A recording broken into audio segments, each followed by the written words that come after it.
Social media پر ایک بات بہت گشت کر رہی ہے کہ سرکار یونیفارم سول کوڈ کی بات کر رہی ہے. یونیفارم سول کوڈ یہ کیا چیز ہے بھائی؟ مسلمان کے بہت بڑے طبقے میں ایک پریشانی اور ہیجان لوگوں نے پیدا کر دیا کہ ہے کیا ہوگا، کیسے ہوگا. تو پہلے تو یہ سمجھنا چاہیے کہ جو لوگ یہ سب کام آج کل کر رہے ہیں وہ اپنے دیش کے لیے بہت ایماندار نہیں ہیں. بڑی ایمانداری اور سچائی کے ساتھ یہ کام نہیں ہو رہا ہے. آج کل جو بھی کام دیش میں کیا جاتا ہے وہ صرف اور صرف راجنیتک لابھ لینے کے لیے کیا جاتا ہے. سیاسی فائدہ، کیسے ہم کسی کام سے سیاسی فائدہ اٹھا سکیں، یہ پہلا مقصود ہوتا ہے. دکھایا جاتا ہے کہ ہم عوام کے بھلے کے لیے کر رہے ہیں، لیکن یہ سیکنڈری بات ہوتی ہے. کیوں ہم ایسا کہہ رہے ہیں یہ بھی جان لیجیے. کوئی یہ کہے کہ یونیفارم سول کوڈ کے مطلب یہ ہے کہ ہندوستان میں رہنے والے سب لوگوں کے لیے قانون ایک ہوگا، تو مجھے تو بڑی ہنسی آتی ہے کہ کیا آج دو ہے؟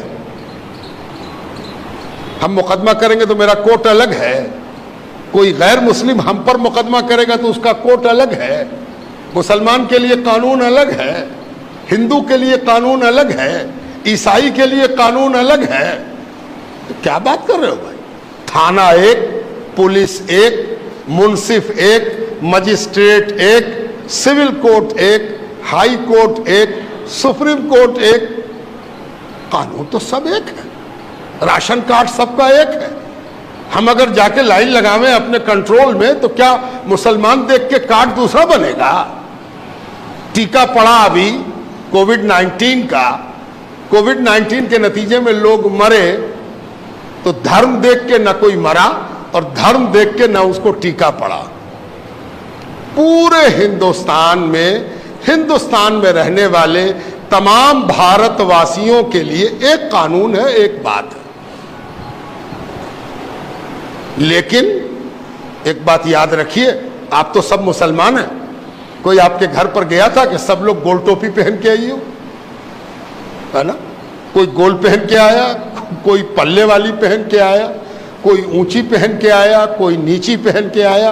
اس کا تعلق قانون سے نہیں ہے، اس کا تعلق آپ کی ذاتی پسند سے ہے. آپ کی ذاتی پسند ہے کہ ہم گول ٹوپی پہنے، آپ نے گول پہنا، کون آپ کو روک دے گا؟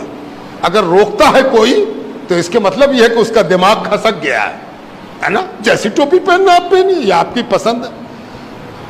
یہ ہنگامہ مچا دینا کہ یونیفارم سول کوڈ یہ ایسا ہے کہ سب کو ایک کر دیا جائے گا، یہ دراصل دو مقصد سے کیا گیا. اس مقصد کو جان لیجیے. پہلا مقصد یہ ہے کہ آپ بے چین ہو جائیے، گھبرا جائیے، کیا ہوگا، کیسے ہوگا، کیا کریں بھائی، بولو جلدی سے ہم کیا کریں.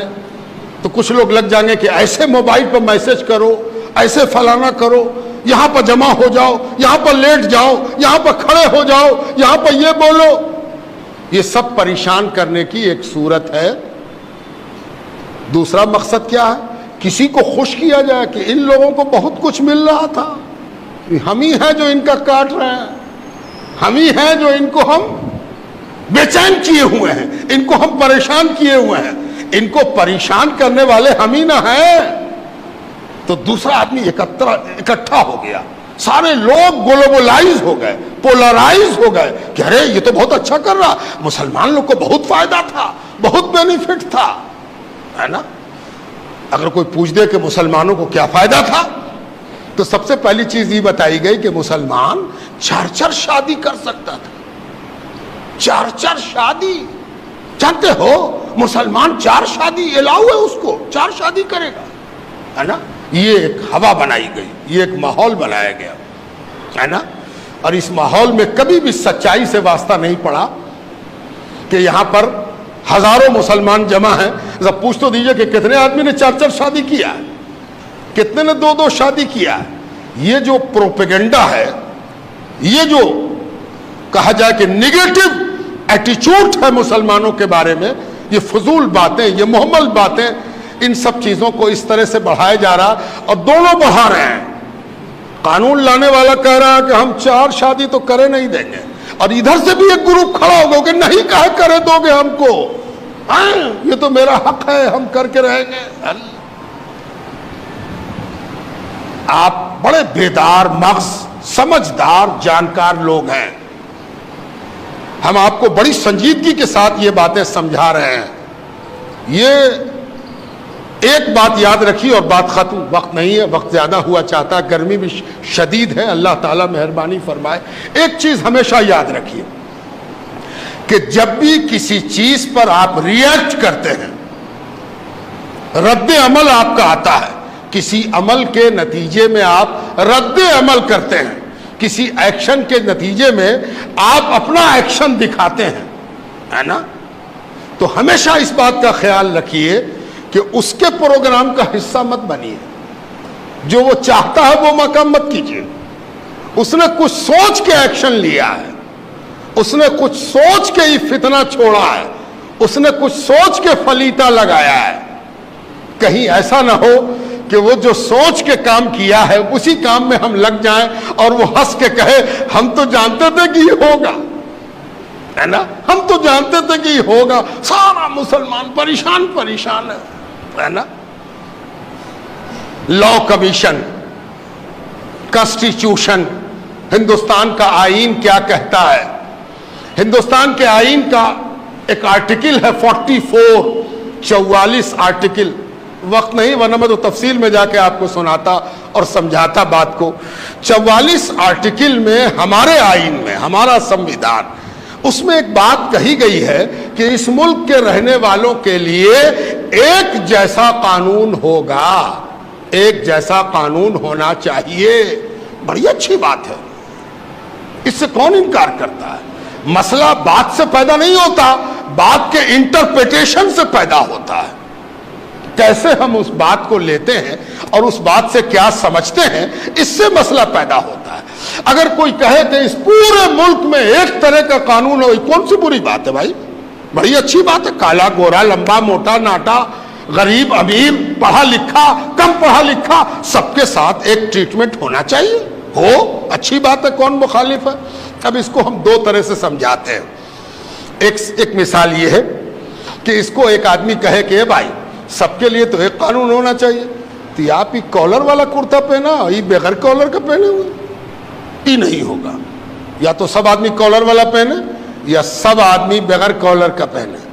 اگر یہ مقصد ہے تو قانون بنانے والے سمجھنے میں تم سب سے بڑے بے وقوف ہو۔ تم کو یہ بات ہی سمجھ میں نہیں آئی کہ قانون بنانے والا کیا کہہ رہا ہے، قانون بنانے والے نے کیا کہا، یہ تم کو سمجھ ہی میں نہیں آیا۔ تم سب کا کپڑا ایک کرنا چاہتے ہو، ایک رنگ کا کپڑا پہناؤ گے، ایک رنگ کی قمیص پہناؤ گے، ایک رنگ کا پینٹ یا ہاف پینٹ پہناؤ گے، اسی کو یونیفارم سول کوڈ کہتے ہیں۔ اصل مقصود اس کا یہ ہے کہ اس ملک میں ہر آدمی آزاد ہوگا کہ وہ جو کپڑا پہنے اس میں کالر ہو کہ نہ ہو، بلو ہو کہ اجلا ہو کہ ہرا ہو کہ نیلا ہو کہ پیلا ہو۔ یہ یونیفارم سول کوڈ ہے۔ یونیفارم سول کوڈ کے مطلب یہ ہے کہ ہر ہندوستانی کو یہ حق حاصل ہے کہ وہ اپنی طبیعت کے مطابق کپڑا پہنے، اپنی طبیعت کے مطابق لباس اختیار کرے۔ حیرت کی بات ہے کہ اس ملک میں جہاں ہر 4 کوس پر بولی بدل جاتی ہے اور ہر 4 کوس پر پرتھا بدل جاتی ہے، رسم بدل جاتا ہے، رواج بدل جاتا ہے، ٹریڈیشن بدل جاتا ہے، وہاں یونیفارم سول کوڈ کی بات اگر کی جا رہی ہے تو آپ ہی کیوں پریشان ہیں؟ سب لوگ پریشان ہوں گے، جب ہوں گے تو دیکھا جائے گا، ہے نا؟ مسلمان سب سے پہلے کیوں پریشان ہو جائے؟ مسلمان ہی سب سے پہلے لائن کیوں لگا دے؟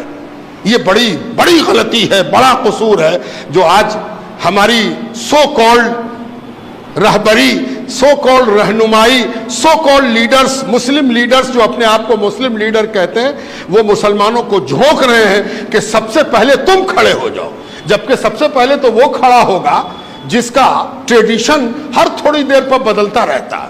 یہاں کون ہے جو ایک طرح کا ہو؟ بہار میں چھٹ ہوتا ہے، بہار سے باہر چھٹ کرنے والا چھٹ نہیں کرتا، جو بہاری نہیں ہے وہ چھٹ جانتا بھی نہیں۔ پتہ نہیں کتنے قسم کا کیلنڈر ہے ان کے یہاں بھی پوجا کے الگ الگ انداز ہیں، ساؤتھ اور نارتھ آپ دکشن میں چلے جائیے، دکشن کا کھانا پینا پہننا اوڑھنا بولنا چالنا ہنسنا رونا سب الگ ہے، اتر آئیے سب الگ ہے، تو ان کو بھی تو فکر ہوگی، آپ ہی کیوں فکر مند ہو؟ آپ رکو ٹھہرو، آپ بڑھنے دو دوسرے کو آگے، اور دوسرے لوگ آگے بڑھیں۔ آسام کا ٹریڈیشن الگ، گجرات کا ٹریڈیشن الگ، ایک داہنے ہاتھ میں ایک بائیں ہاتھ میں، تو پہلے اور ایک بات اور ہے، کسی چیز پر ریاکٹ کرنے کے لیے، رد عمل دینے کے لیے، کسی چیز پر تنقید کرنے کے لیے وہ چیز سامنے ہونی چاہیے۔ ابھی تو یہ بھی پتہ نہیں ہے کہ کامن سول کوڈ کا نیچر کیا ہوگا، کیا ہوگا، کیسا قانون ہوگا۔ یہ بے مقصد کی بحث شروع کی گئی اور سارے طبقے کو پریشان حال بنا دیا گیا۔ اطمینان رہیے، مطمئن رہیے، اپنا ری ایکشن دینے میں جلد بازی مت کیجیے، اپنے آپ کو محفوظ رکھیے، گھبرائیے نہیں، ٹھہرے رہیے، کوئی ڈرنے اور گھبرانے کی بات نہیں ہے، اطمینان سے اپنے جگہ پر رہیے۔ وقت آئے گا، دیکھا جائے گا کہ کیا وہ کرتے ہیں، کیسے وہ کرتے ہیں۔ ان کے یہاں بھی بہت سے اختلافات ہیں، ان اختلافات کو وہ کیسے ایک کرتے ہیں اور سب مل کے کیسے پاٹ لیتے ہیں۔ جیسے آپ کے یہاں وراثت کا قانون ہے، ویسے ہی ان کے یہاں بھی وراثت کا قانون ہے، وہ بھی اپنی وراثت کے سلسلے میں اپنا قانون رکھتے ہیں۔ عیسائی کا اپنا قانون، ہندوؤں کا اپنا قانون، بودھوں کا اپنا قانون، پارسیوں کا اپنا قانون، مسلمانوں کا اپنا قانون۔ جب اس مسئلے میں کوئی نقشہ صاف ہوگا تب ہم لوگ ریئیکٹ کریں گے اور ہم لوگ اس سلسلے میں سوچیں گے۔ ابھی بہت زیادہ پریشان ہونا، اپنی حرارت بڑھا لینا، اپنا بخار بڑھا لینا، پریشان ہونا کہ ہم کو کیا کرنا ہے، یہ ووٹنگ نہیں ہے کہ ہر آدمی جا کے ووٹ دے آوے، ریفرینڈم نہیں ہے کہ ہر آدمی جا کے اپنی رائے درج کرا دے۔ اطمینان سے بیٹھے۔